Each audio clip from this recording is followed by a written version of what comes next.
Do not take intro. No one really told me that it was going to be that way. It was actually surprisingly difficult for me to find a match. I want to talk a little bit about time management and balance. Everyone kind of feels this like imposter syndrome because it can feel like so much sometimes.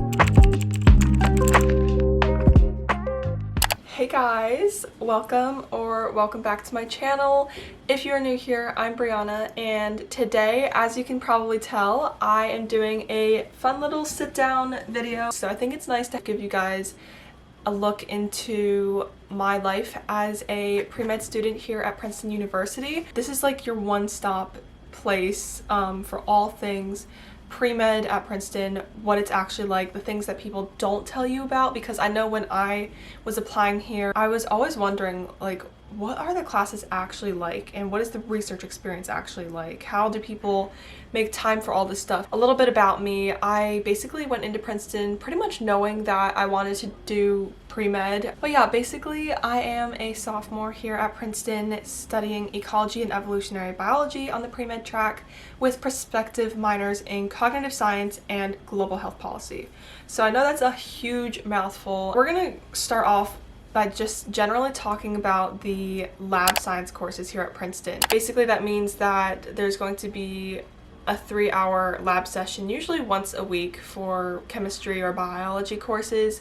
So not every biology course or science course has a lab, but I'm going to be talking about the lab courses since that is something that all pre-meds have to take.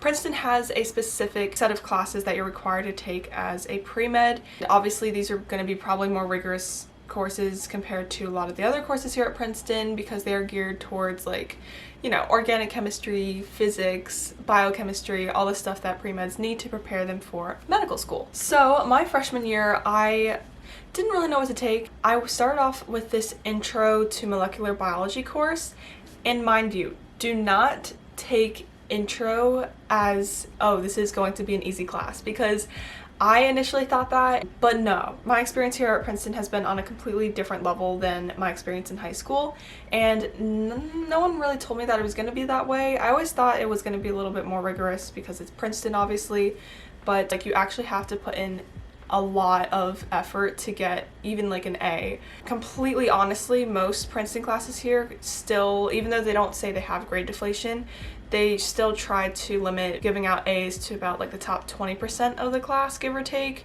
You definitely want to make sure that you are reviewing the material as much as possible and actively engaging with the class. And I'm not just saying that, like, that is actually what leads to success in the class. But yeah, so going back to the lab science courses, usually Princeton classes consist of a 3-hour lab session within the week for each lab course, and then also a precept with the lab session, which is like a 50-minute to an 80-minute smaller discussion class where you can go over the lecture material, problem sets, stuff like that. And then there's also the lectures. So you've got like an hour 20-minute or 50-minute lecture every other day or twice a week, something like that. So all in all, it's kind of a heavier load when you are taking multiple lab science courses, which is why people try not to like combine so many of them into one semester. You've got like usually 2 or 3 exams.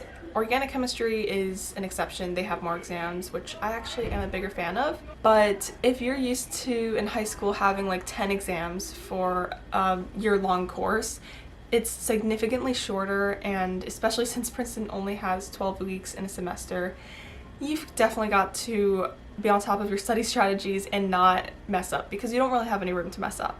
That's something that I learned. You know, active repetition sticks in your head. Makes sense. For me, I'm actually already almost starting my 5th week into the spring semester here, so midterms are coming up real fast, and they don't give you like a week to study for it. You literally still have to go to class and take midterms at the same time. So it's not like finals. Like, you actually have to juggle all this at the same time. I know physics actually has multiple lab times, but then there's like no precept times or something like that. So it's a little bit different, but I can definitely talk more about that next year once I take physics. But I have taken so far organic chemistry and general chemistry and several biology classes. Now we're going to talk a little bit about research. One of the things about being pre-med here is the fact that you probably really want to get research experience while you're here, especially since Princeton is such a renowned research institution, it makes sense to engage and, like increase your skills and knowledge around that. Try to match with a professor or a lab based on your major. So although people say you have plenty of time to choose your major, it's best if you can kind of like figure out what you want to do by sophomore year-ish, the beginning of sophomore year, so that way you can like set up with a lab and try to reach out to as many professors as possible. Because although they say that the focus is on the undergrads here, sometimes I feel like not so much. It was actually surprisingly difficult for me to find a match in the EEB department, the Ecology Evolutionary Biology department. This past summer, summer of my freshman year, I reached out to as many EEB professors as possible, indicating my interest in joining their research lab. And of course, the best way to do this is to just go on the faculty website and kind of look through what each professor is researching. And then I reached out to all the ones that I was interested in, and I actually only got like 2 positive welcoming responses. So make sure you give yourself time to do this and don't just wait. And it's also better to start as early as possible, in my opinion, because once you are like kind of into your sophomore year, junior year, people are really going to start taking up those professors, because Princeton has a junior paper and a senior thesis. So in order to do that, you also have to get into a lab and do research. So right now I'm in more of like a quantitative analysis, meta-analysis type of lab. So it's not really like a wet lab, but I think I'm learning a ton of really great skills that I can use, and it's really been a valuable experience for me so far. I think it's really great to also make sure that you meet with your potential research mentor and make sure that they are like a good personality match with you, because you're going to be working with this person, meeting with this person all the time. Honestly, just try to get any opportunity that you can. It doesn't have to be a perfect match with what you want to do, because you'll still be gaining those valuable skills that you can talk about during interviews for summer opportunities and internships, and write about in your essays to medical school as well. So the way I balance this with my busy course load, look at how cute this squishmallow is. Oh my goodness, so cute. What I like to do is tell myself that I'm going to do like just a little bit of a specific part of the research every single day, and I try to break it up with like the same amount every day, so then I don't go over or under that amount. Sometimes I break it up by amount of time I want to spend on it, like 30 minutes a day, or maybe since Fridays I don't have any class, I can spend more time doing it on Fridays. Get yourself into this consistent schedule so that you don't really push the research to the side, I want to talk a little bit about time management and balance, because I know you guys have been asking about how I manage my time here, since you probably watch my videos and see how busy I am. I want to show first my calendar. This is my typical weekly calendar. I typically go to class from like 9 to 4:30 every single day except for Fridays. And so during that time, it's really busy. It's like whenever I'm out of class, within that time, I'm either eating lunch, breakfast, or just getting something little done. The time that I really have to actually review lecture material and really engaging with the material that I learned that day or week is either before that 9 a.m. period or 10 a.m. period, or after the 4:30 period of time. And you also have to think about this for yourself, but I'm someone who really prefers to work in the morning. That's when I'm the freshest and I'm most motivated and productive. So I try to save that time for things that I know I would not want to do after a long day of classes.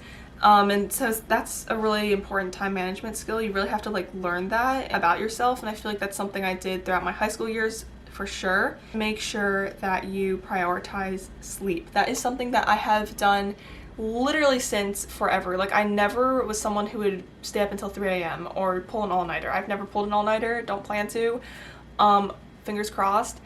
But yeah, I always have a hard cutoff at like 11 o'clock to go to bed. That's what allows you to function the rest of the week, and it really does add up if you're not getting enough sleep, at least I found for me. And it's also not good to supplement it with like caffeine stuff as well. So take that what you will. I will say it has definitely been extremely difficult for me to find a good balance in my life here at Princeton, and I'm still learning how to do that, honestly. I think the little things really do go a long way. So like, every once in a while, if you're sitting and doing your work in your dorm or wherever you are, maybe go and get a fun little drink at the coffee shop, or even make yourself a drink. I have done that before in my vlogs, and it honestly just brings me so much joy because, I don't know, there's something about a nice little drink like a chai or a little coffee that is really exciting, and it just really gets you in the studious studying mode, you know? Look at this. I'm literally carrying a drink as we speak.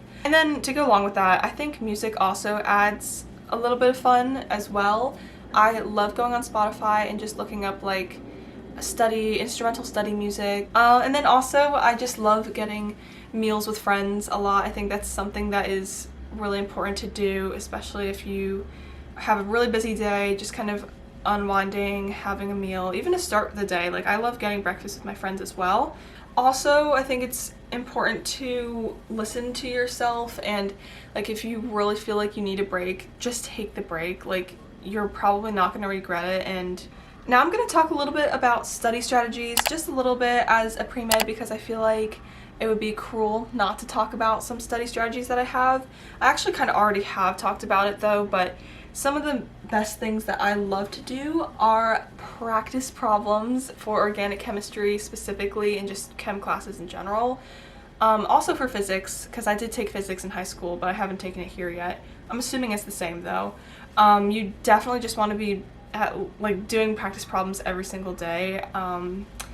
In organic chemistry, we have two different types of problem sets, so I try to do one or the other every single day. We also have textbook problems, reviewing the lecture notes. I am always completely engaged in lecture, taking down the notes as the professor is talking, and then after, usually they post the notes or the slides and I go back over that. Also for my ecology and evolutionary biology, like anatomy, physiology class, I really love to use Anki cards.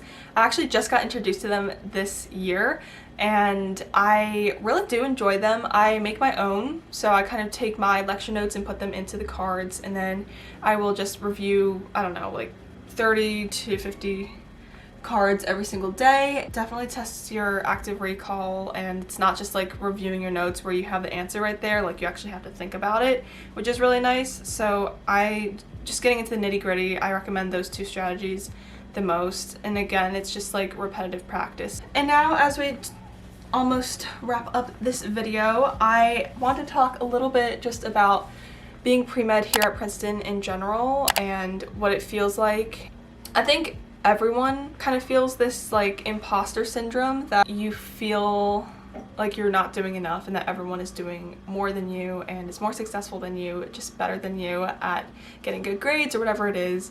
And I think it's important to remember, especially as a pre-med, when you have this like competitive culture around you, that everyone does truly struggle. And even if they are like the smartest person ever to you, they probably still do struggle with like maybe their social life. It could be literally anything. Maybe not so much getting good grades, but then someone else might struggle with getting good grades and have a better social life. You know, like everyone has their own individual struggles, and it's important to remember that, to really know that you're not alone. Like, even if someone maybe got an interview for this position and you just got rejected, you don't know how many times they got rejected, so you really don't know someone's position. It's so important to have a set goal in your mind while you're here and in the daily struggles or life at Princeton, going through everything. Because if you don't have a goal, you kind of lose sight of like what you're working towards. And for me, before Princeton was always my goal. I will say, like, I have struggled to find what exactly is my goal, my next step, because you don't want it to be too like unachievable at the moment, but at the same time you want it to be like a high aspiration. And for me, that's medical school and finding happiness here and so many things. But you want to make sure that you always remind yourself of that goal every single day, because it can feel like so much sometimes. I think it's important to remember that you're doing this journey to try to get the best grades possible, but grades do not define you. And I know that sounds so cliche, but they really don't. And I've been trying to actually come to terms with this during my time here as someone who got like all A's in high school. It definitely isn't as easy to do that here, and I think it's just a mindset shift that you have to kind of go through. And then to end this video, I just wanted to kind of touch on why I chose pre-med in the first place. This could be completely different from you, but maybe if you're like on the fence, this will kind of lean or make it tip over one way or another for you. I personally have always been really strong in my science courses, and I've always really enjoyed science and just like the whole scientific process, solving problems in science, and also math. But I don't know, it's always just been like really interesting and almost fun for me. More fun than like writing an essay, at least. I've had some personal experiences with like health issues in my family as well, so I've been exposed to hospitals and stuff, and having that experience and then kind of giving it a chance and taking up a bunch of volunteering opportunities and realizing that I actually really enjoy caring for people and helping people out. That's what kind of got me into it, and the fact that it can combine with science and maybe research as well. I think that's also what interests me. So that's a little bit about why I want to go into medicine, and I don't know exactly what specialty I want to do for now, but yeah, I know that was a lot for today's video. Hopefully, like, if you're still watching here, thank you so much. Like, you are amazing. And comment this emoji right here if you are still watching to the end. But yeah, hopefully you guys enjoyed this video and got some good tips from it. I wish you guys the best of luck if you are a pre-med at Princeton, or even if you're not and you're just like watching this video. Thanks so much for watching. And if you enjoyed it, please make sure to give it a like and subscribe, and I'll see you all in the next video. Bye!